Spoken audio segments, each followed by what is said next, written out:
So my name is Laura Moore. I run a company called ClutterClarity. I've been doing this for 35 years. It started way back in the 80s when Oprah made organizing, professional organizing famous by bringing somebody in Peter Walsh from Australia. And that is when the word decluttering really entered the lexicon, our lexicon. I don't remember using it when I was little. Did any of you use the word clutter or decluttering when you were children? Right. So this is very much a cultural evolution that we're now cleaning up or taking care or bringing our homes and lives back into balance. So one thing I wanted to address, I'll be using the pronoun she more often than not, because as I said, I talk mostly to women. I will work one-on-one with men, coaching on Zoom, but my decluttering support group, Women with Clutter Clarity, is only for women. Don't feel rejected, it's just a different conversation and collaboration of women. It soon becomes like decluttering with friends, because we learn to care about each other and support each other. It's a weekly meeting that shows up, and one-on-one, it's weekly. And the reason that is because of accountability, motivation, prevention of, if you feel stuck, I just want you to have an attitude that together everything is figure-outable. Together everything is figure-outable. So talking to hundreds and hundreds and hundreds of women, maybe thousands at this point, of course, I started noticing patterns. And our worries are all the same, almost verbatim. The solutions are not, but there's some ground rules. It's like a recipe. Follow the recipe, and then you adapt the recipe to fit your unique personality. Okay, so I want you to go from drudgery to discovery, from flight, fight, or freeze to figuring it out, or finding out the solution that's right for you. So you go from drudgery to discovery, and that's when decluttering really becomes an opportunity to reflect on what adds value to your present life. That's what decluttering is.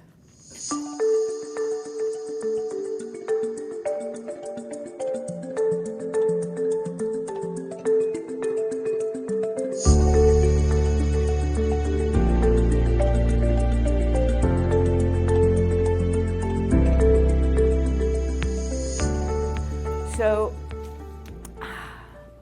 I started noticing that these women who are educated, resourceful, talented, well-traveled sometimes, they've solved many challenges in their personal and professional life, but when they opened up the closet, it's like, oh, I'm not going there. And there's procrastination. So one of the things I'd like to suggest is that you never force yourself to declutter. You wanted to get in a position of power to choose how to declutter in a way that's easier, more comfortable for you. The biggest mistake people make is to force themselves to declutter. And what that does is it's just so painful. If you are having resistance, like how many of you may feel overwhelmed, okay? Or stuck, or resentful. Some people do. You never want to declutter your partner's stuff without permission, okay? Then you will be resented, okay? You go around them and take care of the stuff that's yours. Okay, overwhelm, exhaust. How many people are already tired? Okay, so I'm very fond of Acton because one of my clients, she died during COVID, actually, but we were still meeting once a week for 2 hours outside. We were in her 4-bedroom Acton house, mid-century house, and she came to a presentation like this. And then she came to another one, And then she came to another one. I thought she was going to drive me crazy. I go, I'm being, can I talk to you? Do you want something? And she was checking me out. And so she finally hired me. I thought she was going to drive me crazy, and I fell in love with her. And I learned a lot from her because I asked her 6 or 9 months later, I said, why did you choose me? And she said, because you told me I can keep what I love. And I laughed, and I said, this woman would rather do anything else than decluttering. She knew how to have more fun than I did, and she did have more fun than me. She'd rather do anything, but she finally got to that age where she knew that it was time to finally take care of the stuff in her home. And by the way, I walked into the house, and my knees kind of went weak, because I too can get overwhelmed. But I have this message in the back of my mind that I've learned to trust, that everything is figure-outable. So just because you don't know the answer yet, reassure yourself that the answer may be right around the corner. If you ask me or your friends, what would you do if you were me? That's your ticket to freedom. The first person might say something you don't want, or that would never work for me. Second person, okay, and you go research it, nah. Third one, now that's a good fit. You see, I want you to collaborate with the community around you to come up with the answers. I'm only one source, but if you turn to the person sitting next to you that you don't live with and go, what would you do if you were me? I promise you, we would solve all those questions today. So much of the most important thing you can do is stay connected to your community. And I didn't really understand the power of that until I was forced to go online, Zoom, and my business shut down March 20th, my in-home business shut down March 20th, 2020. And I said, now what do I do? I guess I need to figure it out. And so I was forced to go online, and I had to create groups because there were so many people decluttering to make room for all the people who were now stuck inside.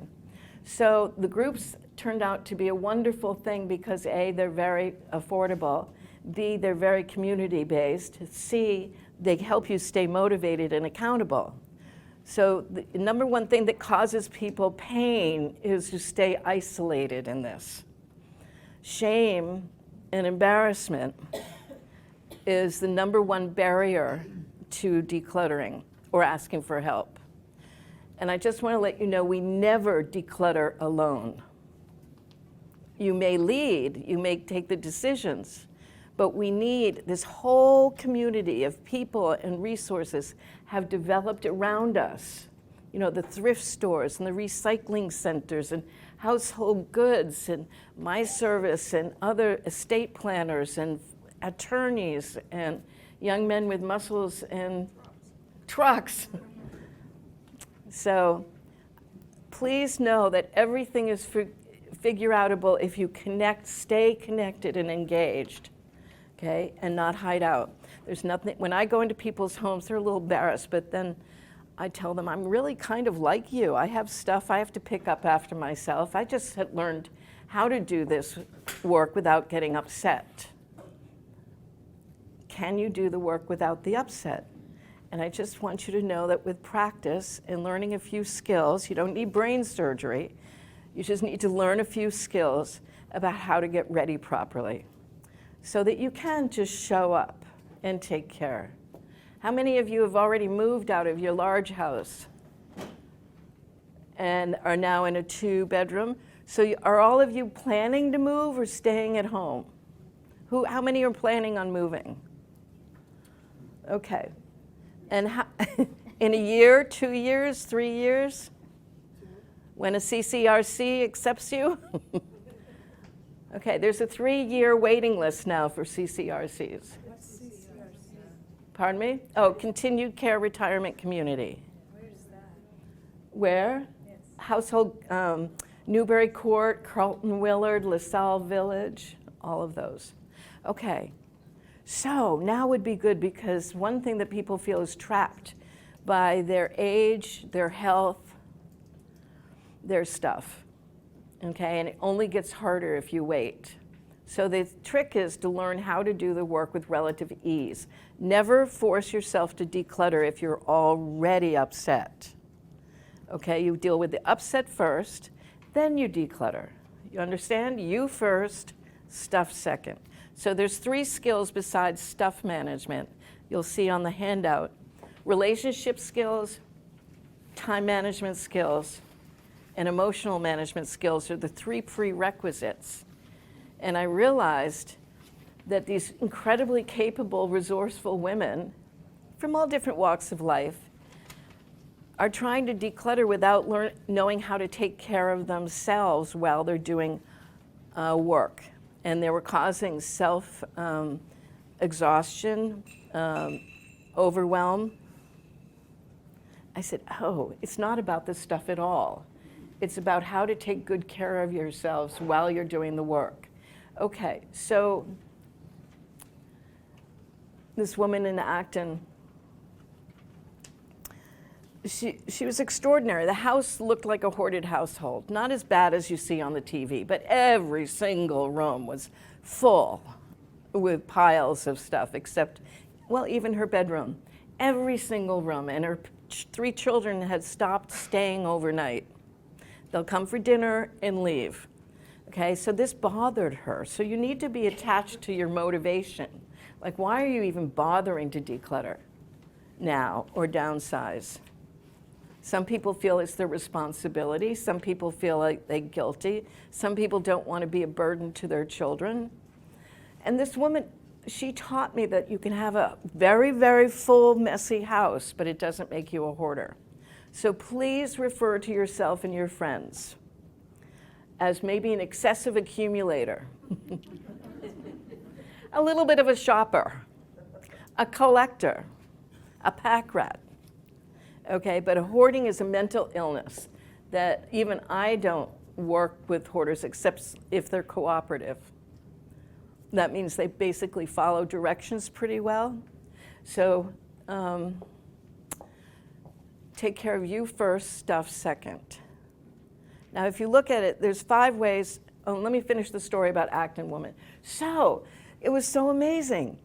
This woman would come in and she would get down on her knees and with her butt up in the air and her hands in that coat closet and pulling out all the shoes and the boots faster than I could get there.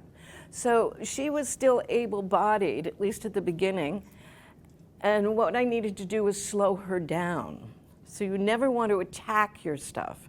We've been taught a way to declutter that's very aggressive. You know, attack your stuff is really be done once and for all.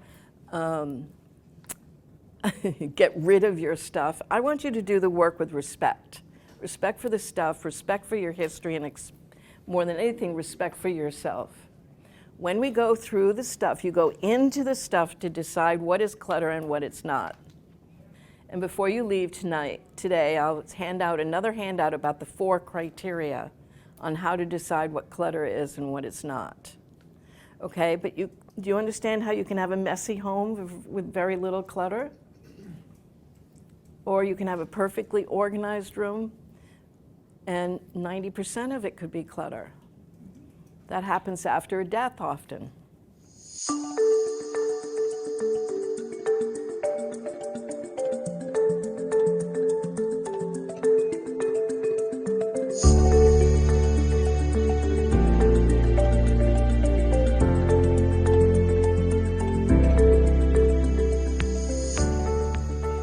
One person I got a phone call with, well, my husband died 2 weeks ago and I'm ready to clear out his stuff. You can pick up the tone. And I said, she was angry that he died and angry that she had taken 6 years of her life to take care of him after taking care of her mother and her father and her sister. So if you've been taking care of people for a long time, by the time it comes to your clutter, you might just sort of go, you know, I've had enough.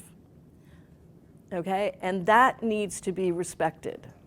Okay, there's basically you do as little as you can to keep your home in balance. That's the idea of decluttering. It's not about getting rid of stuff. It's about bringing your home and life into balance. Why bother? Because you're less annoyed. So you're not tripping over your stuff emotionally or physically in your house anymore. Why does that matter? When you leave the house, you're not already angry at something. Or when you come home and see the piles still sitting there, you don't just fall into a depression. You see? But let's say you've really had it. You're not going to declutter. You're sick of thinking that you shoulda, coulda, woulda. And I just write a $20,000, $25,000 check to the next generation and go have lunch. I'm not joking. Your next generation would really appreciate that you're not taking them for granted. And they won't make fun of you in Thanksgiving after you die. Remember Mom, she couldn't let go of all the Scotty dogs? Okay, so how we've been thinking about this, we've learned that clutter is bad. And what I notice that women do is then they say, they morph into clutter is bad, I'm responsible for the house, so I'm bad. And so feeling bad is one thing that we want to lift off your shoulders and not take it so personally. Decluttering is a universal activity that we all need to be doing. And if we haven't been doing it for 30, 40 years, that's okay. It might be time to do it now, though, or not. So you own the decision and own the consequences. Because I can talk about the logistics, but how many of you have the books in your home, have read about decluttering and organizing? How many have the books, right? It's not lack of effort. Oh, come on, I know more of you have these books in your home. I see you. You never opened them. There you go.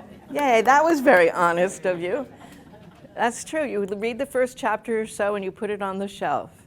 Okay, logistics are not enough. Okay, because what's missing is motivation. And we're distracted. So we're motivated by emotion, not logic. So to stay motivated, you need to reason, all the reasons in the world. Everyone knows they need to declutter or downsize or get ready for, getting older, whatever you want to call it, but they can't seem to get started. Does this sound like anything that you're experiencing? Yeah, you just can't seem to get started. You have to identify the motivation and drop it into your heart, out of your head and into your heart to stay motivated. It's even in the word, E, energy, motion, okay? So if we're not motivated, we have to make time, we have to make the intention, we need to make motivation. Those are verbs. You're not gonna feel like doing it, okay, until you drop it into your heart.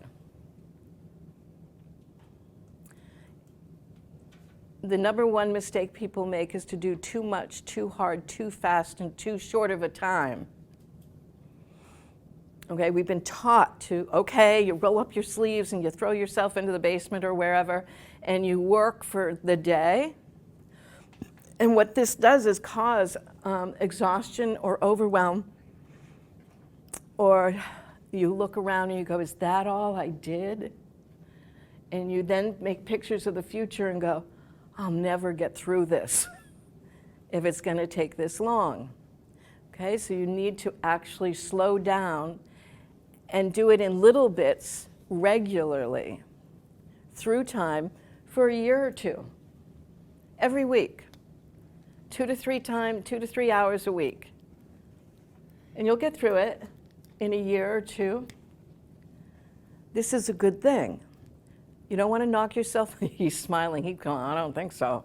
Okay, so if you show up regularly, you have to build a routine. Can I see this for a minute? Okay, so you need to practice a new mindset. There's nothing wrong with you. It's your mess, but it's not your fault. We grew up in a culture that bred us to accumulate. Okay, and then we have Martha Stewart had a magazine in the 90s, I think, that made generations of women totally neurotic. It's like, oh, the perfection, okay? Women have been trained to be perfect, and if it's not perfect, they're not good enough. And then they're afraid of making a mistake, okay? And the biggest fear is to live with regret forever. Why? If you hurry, you will make more mistakes. Just like driving down 128. If you hurry, you're much more likely to crash or miss the turn that you needed to take. So you need to slow down and show up regularly for sustainability. Okay, otherwise it will be like this. Okay, I'm gonna do another 6 hours. You don't want to work every day. Well, maybe 15 minutes to a half an hour every day, one drawer, one cabinet, okay? And you putter through your clutter. You don't attack your clutter, okay? You see, the attitude is very different. So practice a new mindset, build a support team. A support team can be, well, that's the spirit of the decluttering support group that I do every week, but you also have best friends. Or how many of you know people who've already decluttered and downsized that you like? You want to go to people that you like and trust. Why don't you go to them and say, you know, I'm a little stuck right now. What would you do if you were me? The answer is right around the corner if you stay engaged with the inquiry. You see? So instead of drudgery and stuck and thinking maybe I should know what to do, what's wrong with me, go, wow, I guess I need to go find the answer. And one answer is not the same for another person. Do you see? Set realistic goals. One of the biggest challenges is that you think that it's going to take less time than it will. And then people think that they're slow. And you're not slow, you want to be steady, and you want to give yourself time for your rational mind and your emotional mind to come together. Okay? So 3 days ago, I was talking to somebody in Idaho, and a lovely, lovely woman. She actually hired me in 2024 and got sick and then came back in 2025. So she scanned her downstairs basement, where she's working. And I'm sitting there seeing it for the first time, and there were a lot of guns on the walls. We don't go there. I don't even mention it. But I realize I'm in a culture that shoots. She's not dealing with that, though she does bring it up. I don't know what I'm going to do with with my husband's guns. I said, nothing. Don't go near them. They're his. You don't want to go where you don't belong. Okay, if you want to stay married, okay, or make it less stressful. So she showed me the room, and she was proudly saying on Saturday, we met the week before, we scheduled, see the second handout? Time, energy, and relationships. So we had set the time. She had decided to do it for 2 hours on Saturday and Sunday and Tuesday and Thursday to declutter papers in a desk so she could move exercise equipment from her bedroom down to the basement. Okay, she got going. She did wonderfully on Saturday. She was happy to report to me. And then Sunday rolled around and she said, I just didn't do it on Sunday. And I said, why not? Guess why not? Overwhelmed? No, but she was when we first started working. What did you say, Betsy? Oh, I just said something better came along. She didn't, yeah, there's always something better that's going to come along when you're decluttering. You got to be really, keep on coming. Say it again? She moved to the basement? She what? She moved to the basement? She moved to the basement. And the guns probably bothered her? No, she just didn't feel like it. Even though she had a very successful Saturday, couldn't wait to tell me about it. Sunday rolled around, and she just didn't feel like it. Okay? This is something that we need to have a little talk to ourselves about. So emotions, if you ran your life on emotions alone, we'd get into trouble. Okay? So she needs to say, reconnect to her motivation. Why are you bothering to do this at all? So her rational mind and her emotional mind can come together and create a wise decision, which is, I want the stuff out of my basement and I'll do what it takes. But she had disconnected from the motivation. And by the way, There was nothing forcing her to do this work except that she wanted to feel better in her own bedroom. But, you know, I can do that on Monday. I can wait another day. You see, we got to really come to what is ours to take care of. So the group or one-on-one coaching keeps you motivated and accountable and teaches you the skills on how to come back. And then I texted her all week, how you doing, honey? How you doing? And she's telling me now that she's showing up 2 hours every other day. And her husband will help her bring everything down. Then it's not her job to lift all the equipment. Actually, he has a bad back, so I suggested you get a truck with 2 young people to move the equipment. So a lot of the work, wherever they are, it's amazing. This Zoom thing took me to Europe and Istanbul. And I know, I still go, wow, they speak English. And the conversation is largely the same, but the solution really depends on who you are. Okay, so 1 through 5, you want to make time, you want to make a routine, you want to make motivation. Are you going to keep these? No. Are you going to use them? You're not going to keep them? I can tell. I read a lot of faces. Oh, you got to keep a sense of humor. Okay, the essential tools.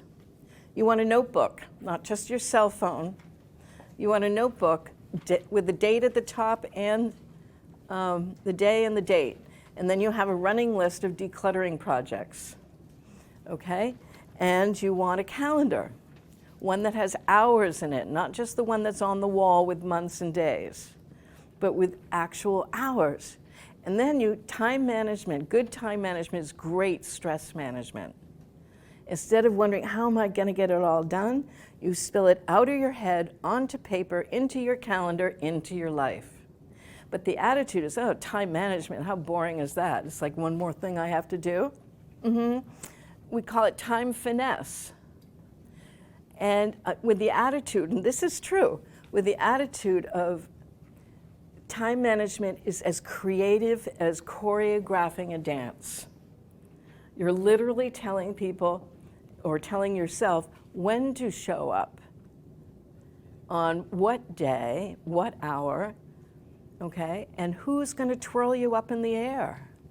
And then you come down and you on your toes again, and you then finish your dance. Do you see what I mean? You decide where you're going to be. Think of it as morning, afternoon, evening. And if you actually choreograph your dance, it's a beautiful thing to just put decluttering. 2 hours a week, you can do that on a half an hour basis or even 15 minutes. But what's most important is to do it regularly. Why? It's just like everything else. You'll start seeing results faster.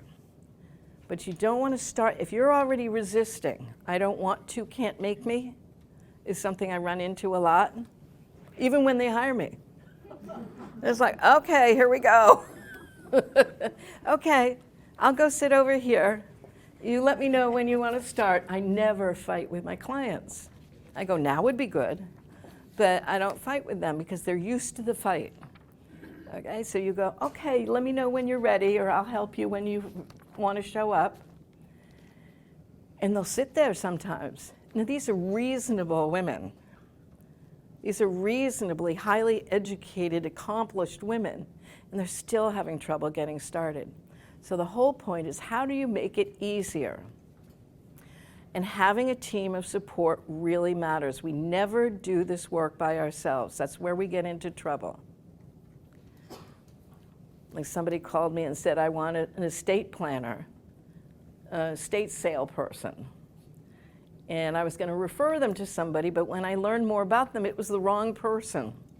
You see, so I need to get to know you a little bit in order to refer people to you.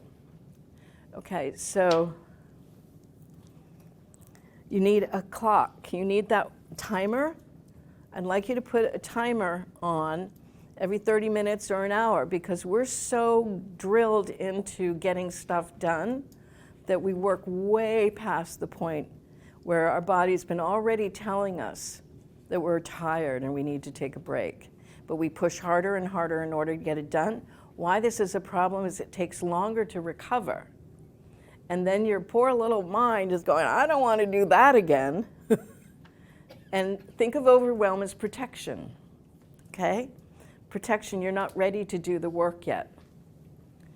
You don't want to go head to head with overwhelm, it will always win. But there's a trajectory where if you pay attention to your feelings, don't indulge them, but pay attention to them, you can say, you know, it's time to take a break. So I teach people how to pace themselves instead of push so hard. Okay? Time management, emotional management, and relationship management skills.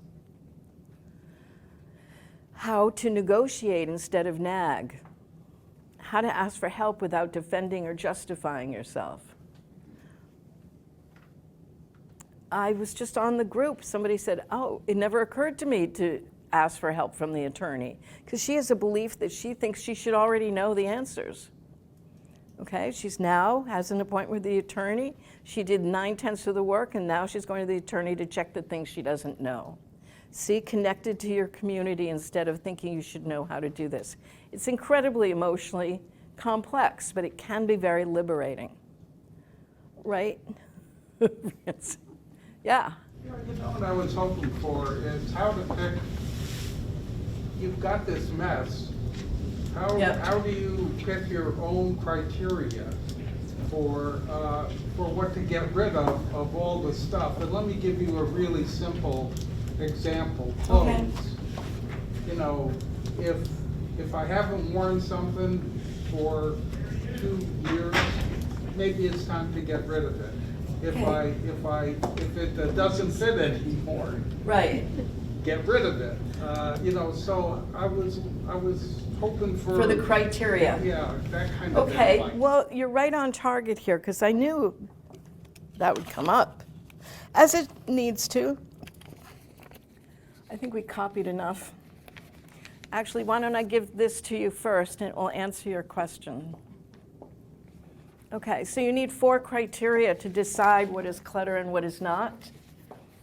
And to use your example, sir, how many of you have clothes that you no longer fit into? Okay. How many of you have an overstuffed closet? Okay. All right, the first thing you do when you're decluttering, you sort first. You don't just go into the clutter and try and take care of the whole closet at once. You don't ever do everything. You choose priorities. So what I suggest you do is separate the clothes that you no longer fit into from the clothes that you're currently wearing. That means within this year. Okay? And so your regular closet is clothes that you can still fit into, okay? And then just take the clothes that you no longer wear or like or love or use. You see the 4 criteria? That fit into your current lifestyle. Your current lifestyle is, I might be in a wheelchair, or I no longer ski, or I don't go out into the cold the way I used to. Okay, so what you do is tell the truth in the present, not the story, not the person who might have given you that beautiful shirt that no longer fits you. You look at the object and separate the story, okay?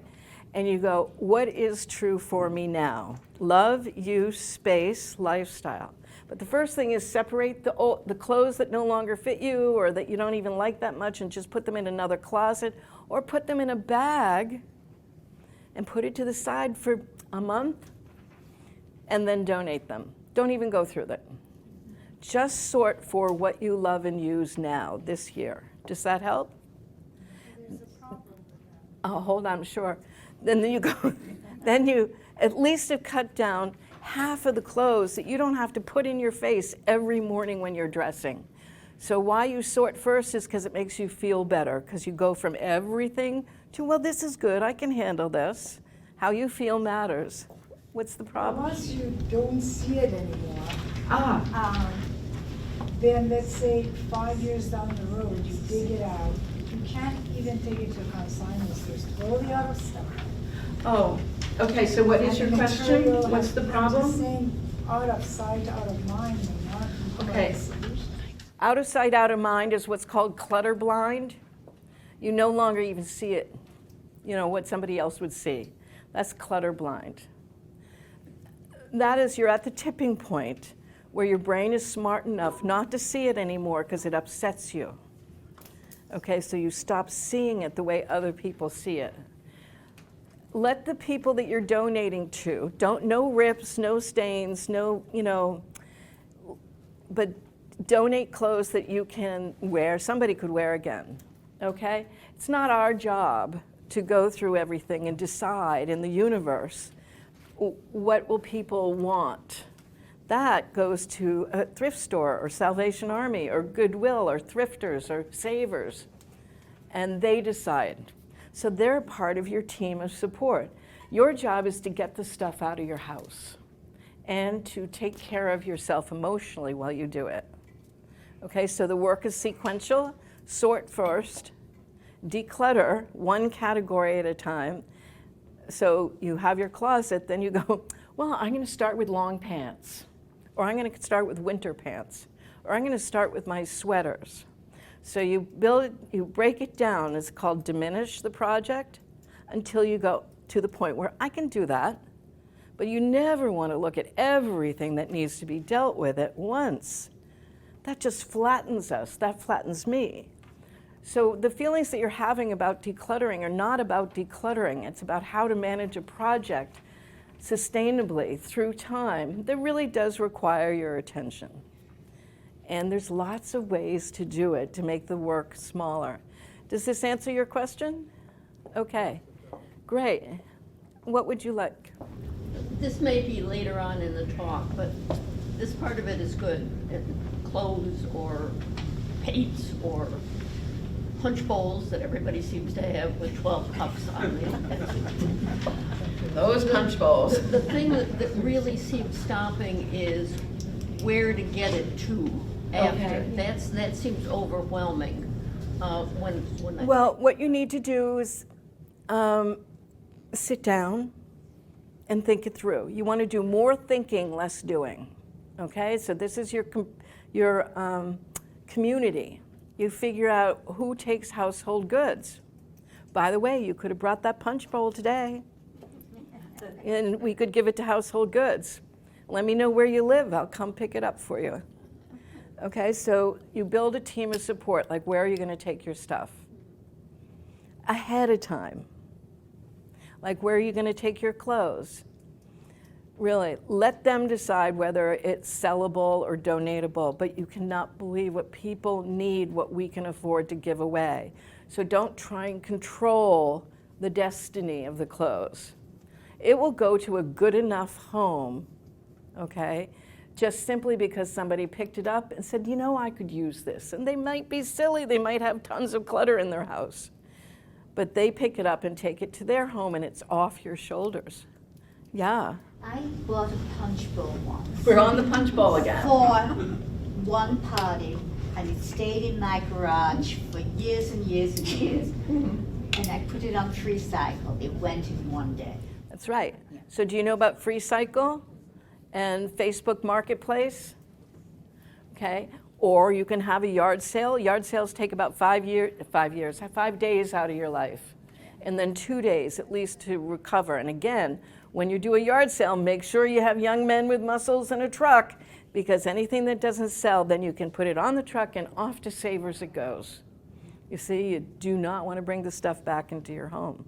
What are the places that you just said? Would you repeat that? Savers, No, the ones online. Free Cycle and Facebook Marketplace. Now, every decision you make takes or replenishes your resources. Time, money, energy, space. So go ahead and try and sell the stuff for the nickels that you might get for it. And you just might take 2 hours of your life, and these conversations, well, how big is the bowl? Is there a crack in the bowl? And then you have to make sure that you put it out in the garage. You don't want strangers to come into your house. So you need to decide whether it's worth it to you. What you do with your stuff depends on how you use your resources. And we all have a unique combination of resources. I mean, one of the things that our neighbors do is they have a growing family for a long time, and what they would do is when the kids got beyond a certain age, they would put stuff out on the curb and just put a free sign on it. That's right. That's right. But if your kids are adults, it might be good to ask. Okay, and you say it's their job to declutter their stuff, and they say, "Oh no, Mom, I'm never going to get to it. I'm fine." You know, they're on the other side of the country raising their own children, or whatever. But once they say, "No, I don't want anything to do with it," you can do whatever you want to do with it. Okay. Oh, we do? Who gives that permission? This is the biggest problem I have. I have a whole basement, child lives just 10 minutes from me, and she does not give me permission to get rid of her junk. So what you do is you tell, "Dear lovely daughter of mine, if you want." Threatened like that. Well, you got to follow through on the threat. So you have to build, instead of nag, you go to negotiate. Okay, so you go, "I'm going to give you, if you haven't decluttered the basement in the next 6 months, I'm having a truck come and pick everything up." And if they're used to you not following through, this takes a lot of courage for you to finally get that truck and take it all away. And then your daughter, what they do is they're upset for a few minutes, and then they're kind of like, "Wow, Mom, that was pretty cool that you did that." I did that with her closets. There you go. So you negotiate, but you go from your stuff to their stuff, and then the community. So you ask and use that phone, take photos and say, "Do you want this?" But if they're of a certain age, let them do the labor. And then you say, okay, are they coming home for vacations, holidays, Thanksgiving, Christmas? Don't go out shopping, go into your home. It's the best store in town, and start giving your stuff away. Appropriately, to people you think that would really love it. You said you had a great, I've gone blank. That's okay. Suggestion of places to donate or to give to, or whatever. Right. Do you have a list of it? Can you? No, Google has a list for them. I mean, sure, I have a list, but some are closed, some are open, they have different hours, but you go, ask, where would you go to donate your kitchen stuff today? I mean, where would you go? There you go. Where would you go to donate your clothes? The thrift store, Goodwill, Savers. Where would you go to donate your tools? D, D, D, D, D, D, D. Where would you go? To buy tools or to donate tools? What's the place that the Savers? Habitat for Humanity. There you go, Habitat for Humanity, or a vocational school. And then, see, you want to let it go in a way that feels good to you. The goal is not to get rid of your stuff. The goal is to choose how to deliver it, how to recycle it, how to give it back to your community to use and enjoy. How about China? Oh, China. Yeah, which China? Well, actually, a very nice thing to do is very rarely, I mean, it has to be a very top-of-the-line China, sort of rare for anyone to spend money on it, but you can put it on free cycle if you want, but you have memories. And this was the special China we brought out in our family, so you have an attachment? Somewhat, but I'm ready to get rid of it There you because go. I can't take it with me. I hit these roadblocks, like I get motivated. Right. I make a decision, and then I hit all sorts of roadblocks along the way, like, should I just give this away? I know, and when we have this, should I, could I, would I, is there a better solution? Is that, right, so we're afraid of making a mistake. So China, one of the good things you can do with China, I think, is that you have a set of 12. break it down into sets of 4 and donate it to household goods, okay? Because it depends on the china. But if you break it down and make it look like a set, you know, if I was homeless, I'd like a nice piece of china to serve at Thanksgiving. Okay, so call household goods in advance going, I have this great idea, are you interested? And they go, no, and you go, yes. You don't then collapse and go, there's no place to take my china. You go, I guess I need to sit down and figure it out. And you discover the solution. So you go from drudgery to discovery. And then it actually feels good, not just because you're delivering it to the community, but because you're exercising your power to determine what to do with your stuff. And that's a really beautiful thing, to have an intention, a motivation, and you stayed with it, and you discover something that actually feels good, and you come home and go, wow, that was great, let me do it again. You see? Just a slight caveat to China is the older it is, the more likely it is to have lead, and nobody wants to keep it. That's true, so you have to do research on whether it's lead. Thank you for bringing that up. So in Provincetown, and I learned this by visiting, and there was all this really nice cobblestone or something on the driveway of a grocery store that's closed now. Guess what he did? It was all people's china in the community, and they came over and they smashed the china onto the driveway to make gravel. He didn't want to pay for it to be paved. And so everyone started driving over their grandmother's china, and it was just beautiful colors everywhere. There's a solution for it all if you stay connected. It's just an amazing, amazing experience. I know, it still gives me goosebumps. Yeah? What would you do with a coin collection? Sell it. Okay, so you go on this Gloria Google and you ask, Dear Gloria, I live in Acton, Massachusetts, and I have a coin collection I'd like to sell. Please advise me. And 3 or 4 options will come up. There's coin collectors and dealers. You know, if you have, does that help? Or does anyone have a coin collector that, you know, that will buy coins in the room? I don't know somebody at my fingertips, but I would go to Gloria. She's my best friend. If I don't know what to do, I know where to go to find the answers. I don't expect to know everything. So go on Google and say, in this area, or in Boston. Okay? Anything else? What do you do with old albums, photograph albums on that black paper with the white corners? What do you do? Did you hear the question? What do you do with the old photo albums with the little white corners?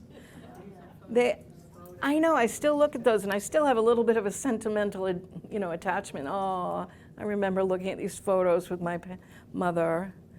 You take the photos out and you throw you throw it away. Or donate it to an artist. Maybe they can use it as a display for, little collages or something. Any other ideas? What would you do with that?